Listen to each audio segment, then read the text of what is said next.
The forest was cold, wet, and dark. Strange lights flickered between the twisted trees. Leaves crunched under her bare feet as she ran. Her breaths came out fast, white puffs in the night air. Behind her, something howled. Deep, hungry, not of her kind. The alien girl didn't dare look back. She just kept running, her torn sack dress flapping behind her. Her name was unknown to the humans. Even she had stopped using it. There was no one left to call her by name. No one left from her village. They had all been taken or eaten. All because of the monsters that fell from the black ships. Those things didn't speak, didn't feel, only hunted. She jumped over a root, almost fell, then caught herself. Her glowing skin shimmered in the dark, making her easier to see. She tried to cover her arms with the sack, but it was no use. A branch cut her cheek as she ducked through low branches, blood mixed with dirt. But she didn't stop. She couldn't. Behind her, the forest came alive with cracking sounds. The monsters were still chasing her. They didn't need to sleep. She hadn't eaten in days. Her small legs were tired, but her fear was stronger than pain. A sudden drop in the ground sent her sliding down a muddy slope. She tumbled, hit her shoulder, rolled into a puddle at the bottom. She stayed there, silent. Holding her breath, she heard sniffing, growling somewhere above. Then silence. The monsters had lost her scent, maybe. She didn't wait to find out. The girl crawled out of the puddle, trembling. She looked up and saw something in the sky. A falling light, like a star crashing down. But this wasn't a star. It was a ship. A human escape pod spinning, flaming, heading toward the far hills. Her heart jumped. Humans were strange and loud, but they had weapons. Maybe they could help.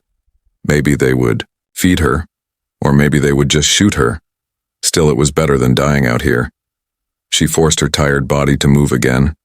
She ran toward the light, slipping on wet stones. Her feet bled, but she didn't care. Behind her, no sounds. Maybe the monsters gave up, or maybe they were waiting ahead. The rain started again, soft at first, then heavier. The girl used her sack hood to cover her head. The cloth smelled like smoke and old food. She remembered her mother's scent. Warm, soft, gone. The crash site wasn't far now. She could see smoke rising over the hill, and something else. Barking. The girl froze. She had heard that sound before, back when the humans first came. It was a creature with flat teeth, short legs, and a loud mouth, but not dangerous. A dog? She crept forward slowly. The human pod had landed in a small clearing, bent and burned. The hatch was half open, light blinking from inside, and sitting at the entrance was a small, round creature. Tan fur, curly tail, black face. It barked, again, but didn't attack. It just stared at her, head tilted. She took a step closer. The dog didn't move. She took another, then dropped to her knees. Her legs couldn't hold her anymore. She was shaking, soaked, freezing. Then a voice came, from inside the pod. "Bopo, what are you barking at now?" The girl flinched. A human stepped into the light. He was tall, thin, with dark hair and oil on his hands. He held a tool in one hand and a sandwich in the other. When he saw her, he stopped. His eyes widened in surprise. The girl didn't run. She didn't scream. She just looked at him, eyes wide, chest rising and falling like a hunted animal at its last breath. The dog, Bopo, walked over to her. It sniffed her fingers, then licked her wrist. She didn't move. The human slowly stepped closer and knelt beside them. He didn't speak for a moment, then he held out the sandwich. "Hungry?" The girl stared at it. Her stomach twisted. She hadn't eaten in days, maybe more. She took it slowly and bit down. Tears welled up in her eyes as she chewed. The human watched, confused but calm. Bopo lay down beside her.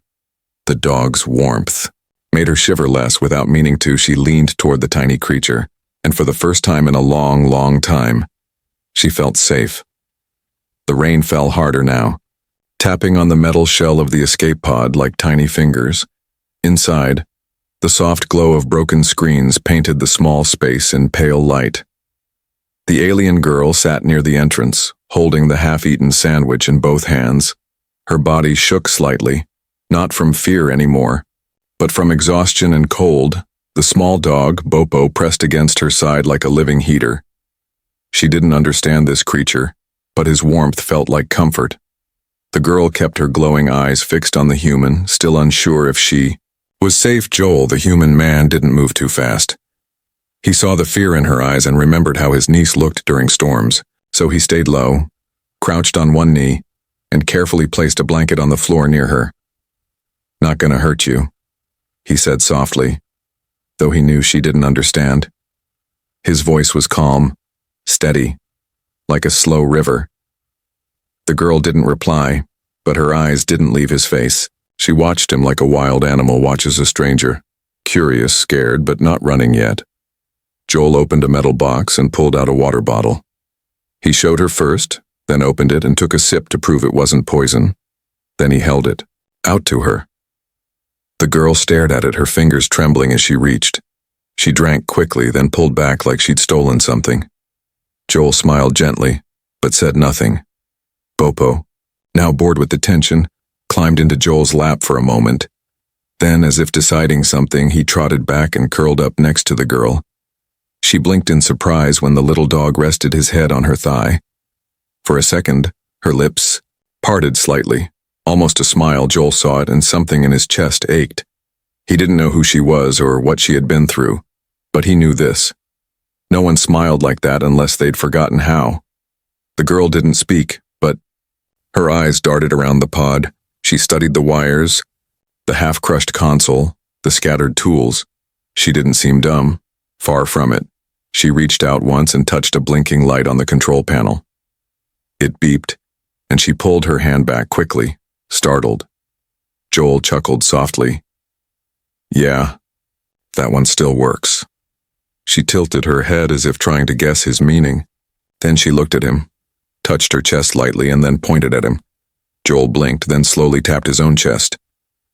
"Joel?" She didn't repeat it, but she nodded. Joel pointed to the dog. "Bopo." The girl looked down at the sleeping pug and whispered something under her breath, a soft word in her own language, maybe her version of Bopo. Then, after a long pause, she pointed at herself. She didn't say her name, but Joel understood. She wanted him to ask, "Name?" He said, raising his eyebrows. She lowered her head, hesitated, then gently shook it. No name, or maybe no longer hers. Joel didn't push. Instead, he opened a thermal box and pulled out another piece of food. He broke it in half, gave her one, and ate the other. They ate in silence, the storm outside fading into a dull hum. Every few minutes, Joel glanced at her. Not in fear, but worry. She was skin and bones, covered in bruises, and her eyes looked older than they should be. He had no idea how old she really was, but she seemed young, too young to be alone. Bopo snored softly now, legs twitching like he was chasing something in his dreams. The girl gently touched his ear and watched it flick. Joel saw her lips move again, whispering words in her language, words of comfort, maybe, or maybe memories. When the night deepened, Joel stood up and pulled out an emergency sleeping mat. He unrolled it on the far side of the pod and gestured that he would sleep there. Then he pointed to her spot near the door, showing that she could rest without worry. She nodded once slowly and lay down, pulling the blanket over her like a shield. Bopo climbed into the curve of her body, and she wrapped her arm around him. Joel watched them for a long time, his eyes heavy but hard awake. He had survived a crash, escaped war, and lost people too, but nothing in his past had prepared him for this night. He lay down on the mat, staring at the cracked ceiling. Outside, the storm moved on, but the forest stayed silent. Inside, for the first time in days, the alien girl slept without fear, not because of walls or weapons, but because of one human and his tiny snorting dog. And in that small broken pod in the middle of a hostile planet, a fragile kind of peace was born. The morning light came slowly, pushing through the fog like a shy visitor. Inside the escape pod, the girl opened her eyes, blinking at the quiet. Bopo was still asleep beside her, tiny legs curled, breathing softly. His soft fur tickled her arm, but she didn't move. For the first time in many days, she had slept through the night. No screams, no running, no monsters. Just warmth and the soft hum of the pod. Joel was already awake, sitting near the control panel. He was fixing a loose wire with steady hands. The girl watched him quietly, her chin resting on her knees. She didn't understand everything about this human, but she knew one thing. He hadn't hurt her. He had given her food, water, a place to sleep, and hadn't asked for anything. He looked over and smiled. "Morning?" She didn't respond with words, but gave a small nod. Joel took that as progress. He opened a storage box and pulled out something wrapped in cloth. Inside were dry clothes. Small, enough that they might fit her. He laid them down nearby and turned his back, giving her privacy. The girl slowly unwrapped the bundle, feeling the soft cloth with her fingers. They weren't made for her kind, but close enough. A few minutes later, Joel heard the quiet shuffling of her changing. He stayed still, not turning around until he heard a tiny cough. When he looked back, she was sitting again, now wearing clean clothes.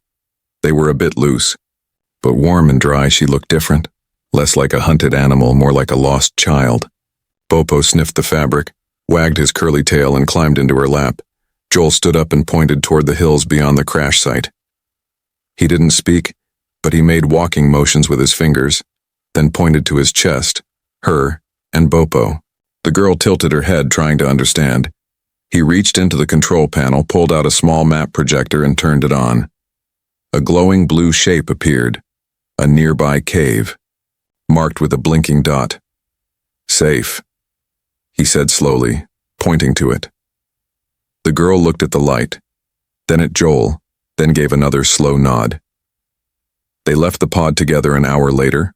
Joel carried a small pack with tools, food, and a power cell. The girl carried nothing, only herself and Bopo, who now trotted beside her happily.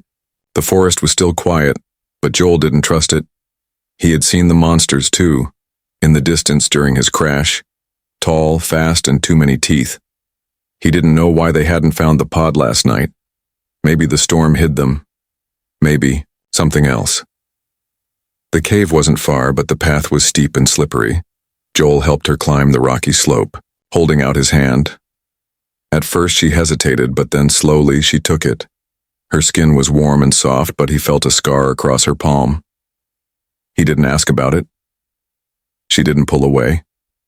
The cave was hidden behind thick trees and covered. In moss, it looked like just another part of the hill. But when Joel opened the hidden metal door, lights flickered on inside. He had built this place a year ago, during a surveying mission.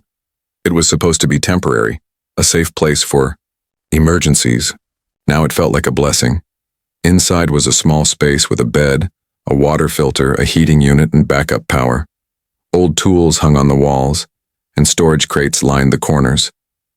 The girl stepped in slowly, eyes wide. She touched the wall. Like she was checking if it was real. Joel smiled. Not fancy, but safe. She sat down near the heater, her hand stretched toward the warm air. Bopo jumped into a chair and began snoring immediately. Joel began making food, simple protein mix with herbs. The smell filled the cave, and the girl's stomach growled. He handed her a bowl, and she ate slowly this time. No panic, no shaking, just slow, careful bites. After the meal, Joel gave her a piece of chalk and pointed to the wall. He wanted to see if she could write or draw. She stared at the chalk, then looked at the wall like it was sacred. Then with slow hands she began to draw. First, she drew a large cage, then small shapes inside. Her people, curled up, some with sacks over their heads. Then monsters, tall, black, with too many arms and sharp teeth. Then she drew fire, broken homes, and finally, a tiny figure running. Last, she drew a small creature with round ears, Bopo, and beside him a human. Then she added herself, holding both their hands. Joel felt a lump in his throat. He didn't know her name, her planet, or her language, but in that moment he understood her story. She had survived, escaped, and found this small island of safety. And somehow, in the middle of it all, she trusted him. She put the chalk down and looked at him. For the first time, her face was calm. Joel nodded. "You're safe here." She didn't reply, but slowly lay down beside Bopo, her fingers tangled in the dog's fur, her eyes closed, and she slept again, not just from exhaustion, but because, for now, she believed the monsters couldn't reach her here. The wind outside howled against the rocks, but inside the cave all was still. Joel sat beside the console, staring at the blinking lights on his scanner. Signal weak, no response from the colony. He had tried 3 times to contact them, but there was nothing. No rescue, no reply, no trace of the network. Either something had jammed the signal or the colony was gone. He glanced back at the sleeping alien girl, curled up near the heater. Bopo lay on her belly like a warm pillow, snoring with soft, funny sounds. She hadn't spoken a word, but her eyes had spoken everything. Fear, pain, hunger, hope. Joel rubbed his tired eyes and leaned back. This wasn't the life he signed up for. He was just a repair tech, sent to fix comm towers and old sensors. He didn't carry a weapon, didn't fight in wars. But now somehow he was protecting a refugee child from alien monsters, and he hadn't even asked her name. The scanner beeped again. Still no signal. Joel muttered under his breath, then stood up and walked to a locked cabinet. He entered a code and opened it slowly. Inside was a small energy blaster, half-charged but still working. He hadn't used it in years. He checked the power cell, then strapped it to his belt just in case. Later that morning, the girl woke up, blinking slowly like she didn't trust the piece. Bopo licked her cheek, and she smiled.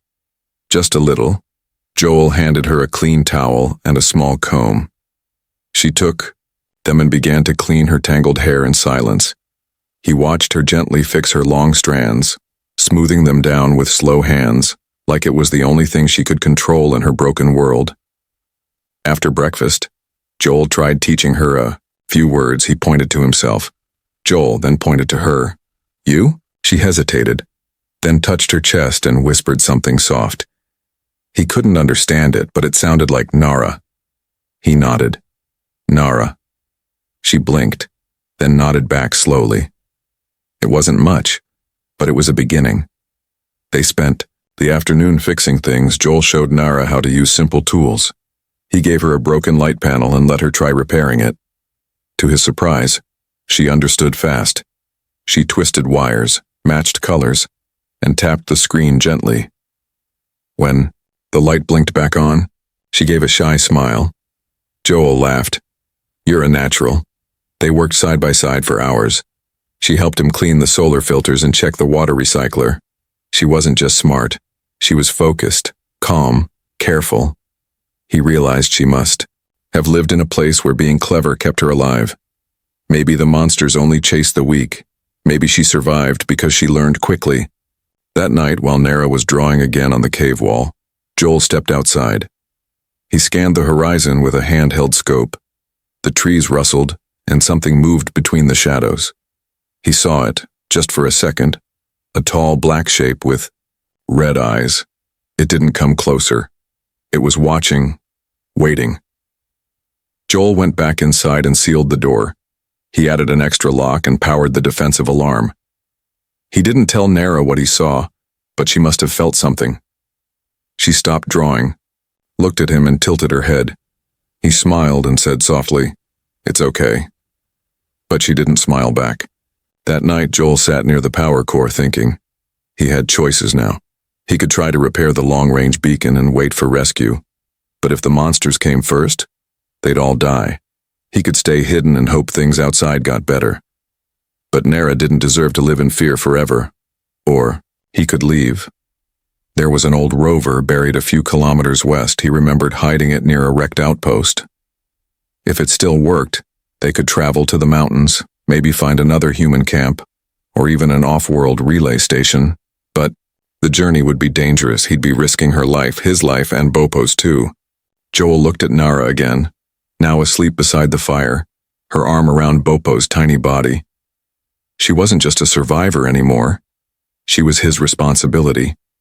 He whispered to himself, "I'll get you somewhere safe, I promise." In the morning, He'd start building a plan, he'd fix the beacon just enough to fake activity, he'd pack food, gear and supplies, and he'd take Nara and Bopo across the wild zone. He didn't know if they'd make it, but he knew staying was no longer an option. Because Joel wasn't just a janitor, a tech, or a wanderer anymore. He was something else now. Something he never thought he'd become. He was her protector, and that choice, once made, could never be undone. The cave was quiet, too quiet. Even Bopo didn't snore like usual. Nara slept with her head against the wall, one hand still resting on the pug's back. Joel stayed awake, staring at the security screen above the tool bench. Motion sensors blinked green, green, green, but he didn't trust them. Something had changed in the air, he could feel it. Earlier that day, they had packed food and supplies. Joel found an old backpack and stuffed it with dried ration bars. Nara folded blankets, her hands calm but her eyes distant. They had spent the morning prepping silently. No music, no jokes, just quiet work. They both knew what it meant. They were leaving soon. Joel had planned for them to head out in 2 days, time to test the air filters on the rover, check the solar charge, and patch Nara's boots. But now, as the night dragged on, he wondered if they had that long. He stood up, walked to the cave entrance, and turned off the heaters humming. Suddenly, the cave was filled with silence, and that's when he heard it, a faint clicking noise. Not metal, not human. Click, click, pause, click. He knew that sound. He had heard it the night his ship crashed. The sound the monsters made when they hunted in packs. Joel backed away from the door and activated the cave's hidden defenses. Thin energy barriers flickered on, almost invisible, but strong. He grabbed his blaster and checked the charge, only 60%. He hadn't planned to fight, only escape. But now, it was too late. A loud roar broke the night. Not far from the cave, it was deep, angry, like something that hadn't eaten in days. Nara sat up instantly, eyes wide, breathing fast. She looked at Joel, who gave a small nod. "They're here," he whispered. Bopo barked once, then growled, low. The little pug stood between Nara and the door like a soldier. Joel moved quickly, handing Nara a short metal pipe from the workbench. It wasn't a weapon, but it was better than nothing. She took it without question. Her hands were shaking, but her eyes were focused. The first attack came fast. A huge shadow slammed into the outer wall, making the whole cave shake. Dust fell from the ceiling, and the energy field sparked as claws scraped across it. Joel fired a warning shot toward the tunnel, and a shriek echoed back. Then silence. Then another roar. Closer. Nara pressed herself against the wall, holding Bopo close with one arm. Joel moved to the entrance and ducked behind the old steel crate. The second monster didn't wait. It lunged into the barrier and was thrown back, screeching.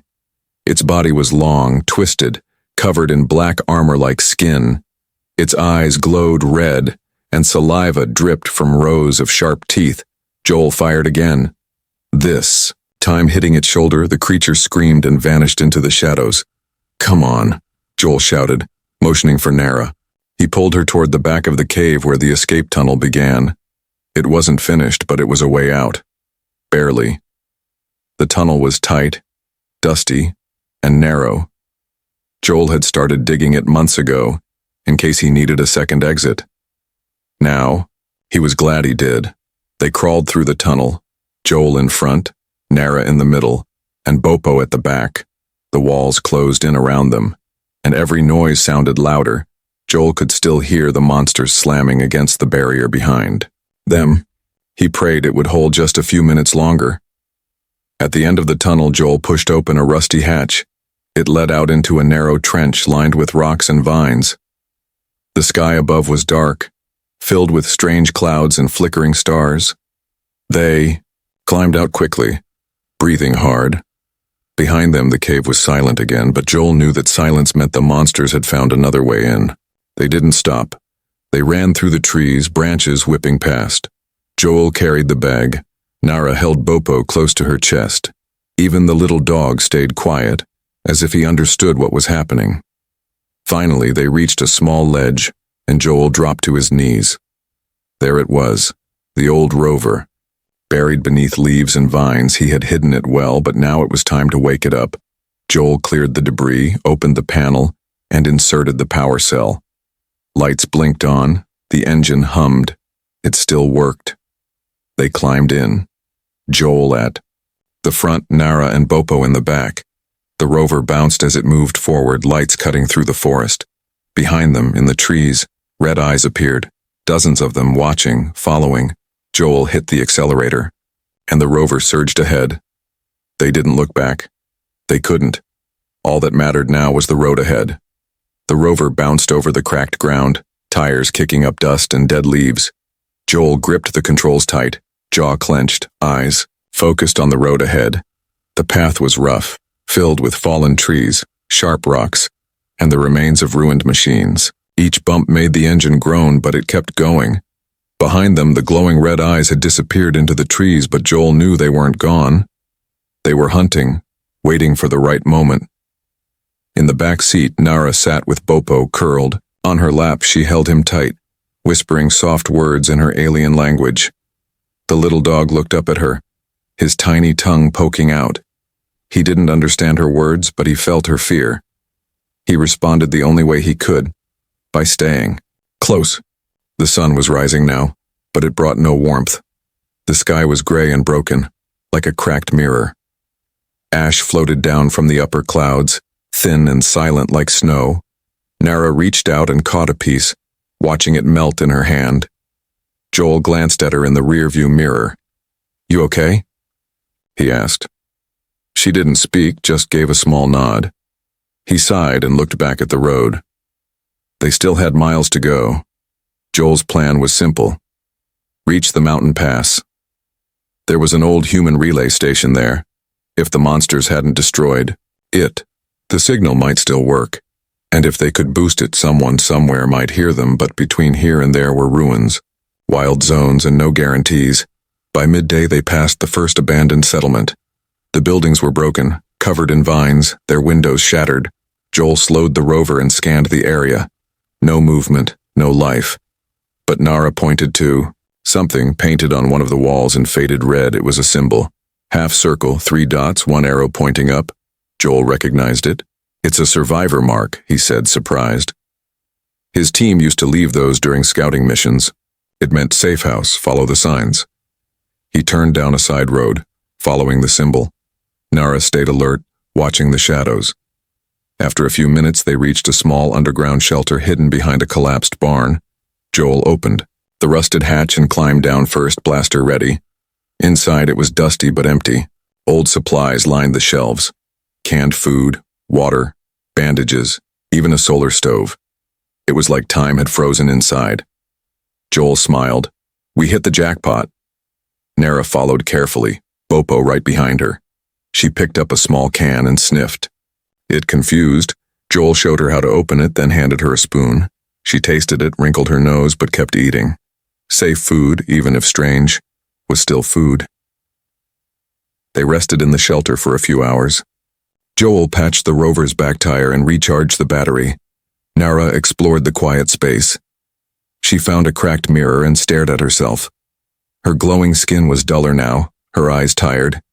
But in the mirror, she also saw Joel behind her, fixing tools, humming softly, and Bopo curled beside a crate, tail wagging in his sleep. She didn't feel alone anymore. Later, they left the shelter and returned to the road. Joel marked the place with a new symbol. Still safe. Nara watched as he painted it, then picked up the brush and added 3 lines beneath it. He looked at her, curious. She pointed to him, herself, and Bopo. 3 lines, 3 lives, still together. They traveled through fields where strange flowers grew, blue and glowing. Nara reached out and touched one, and it opened like it recognized her. Joel watched in wonder. Maybe her species was connected to this planet in ways he couldn't understand. Or maybe the world remembered kindness. As night returned, they found a cliff that overlooked the valley. Far in the distance, between 2 sharp peaks, stood the tower.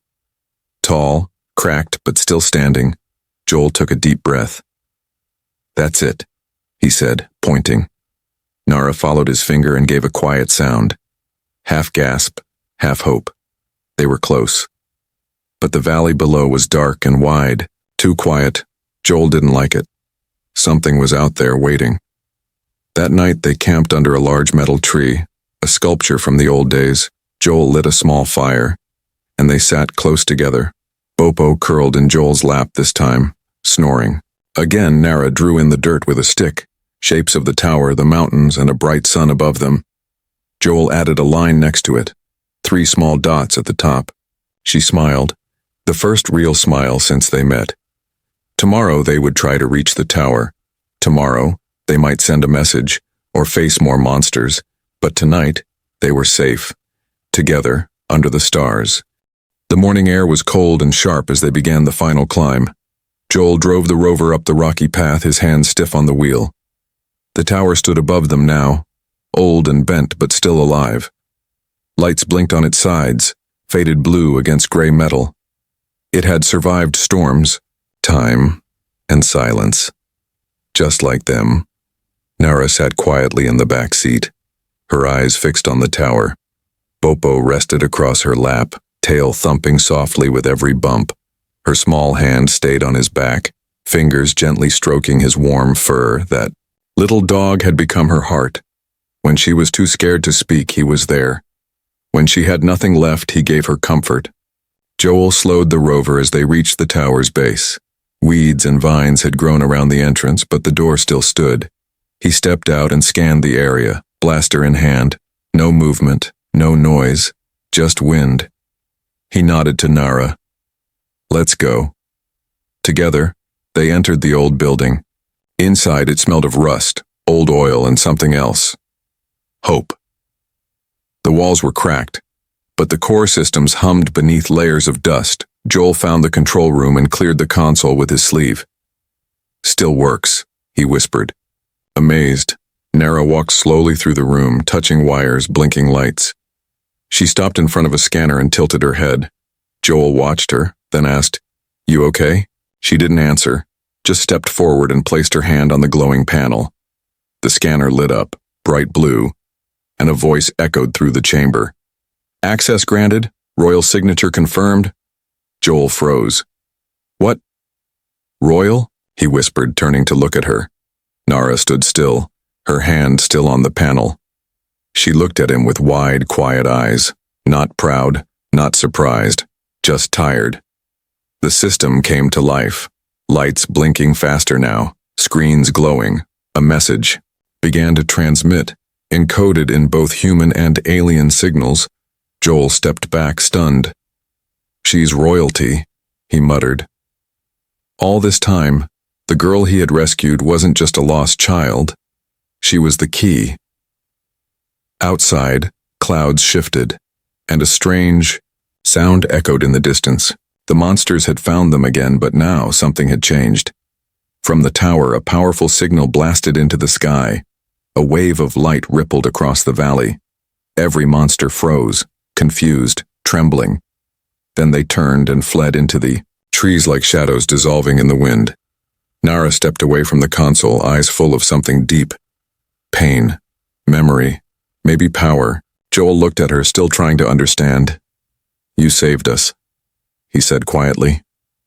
She shook her head, then pointed at Bopo, then pointed at Joel, then at herself. She didn't want to be a queen. She wanted to be family. Later, a small rescue ship landed near the tower. Human voices filled the air, shocked, amazed, grateful. They had received the signal from space, a beacon from a tower long thought dead. Medical officers tried to separate Nara from Joel. Royal bloodline, they said. She needs to be protected. But Nara clung to Bopo and ran to Joel's side. She pointed at him and shouted, for the first time in clear English, "My friend." The humans looked at each other. Unsure, Joel stepped forward, face calm but firm. "She stays with me." After some quiet talks, some long looks, and a few urgent calls, they agreed. The girl would be protected, yes, but not taken away. Joel would stay with her, and so would Bopo, always weeks passed, and the world slowly healed. The monsters vanished, the black ships retreated. The signal from the tower became a symbol of unity. And Nara, once hunted and lost, became a voice of peace.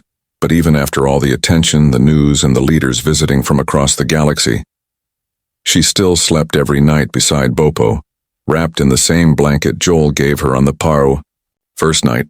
And Joel, now living in a quiet house near the new colony, never stopped watching the stars. Not for danger, but for wonder. He had found something in the forest that day. Something more powerful than war or fear. He had found a child, a friend, and a reason to protect. One night, as Nara curled beside the pug and drifted off to sleep, Joel sat in the doorway, watching the sky. The stars above were clear. The world was quiet. And inside that little house, beside a snoring dog and a sleeping girl, there was peace, real peace, the kind that comes when you stop running, and finally, feel safe.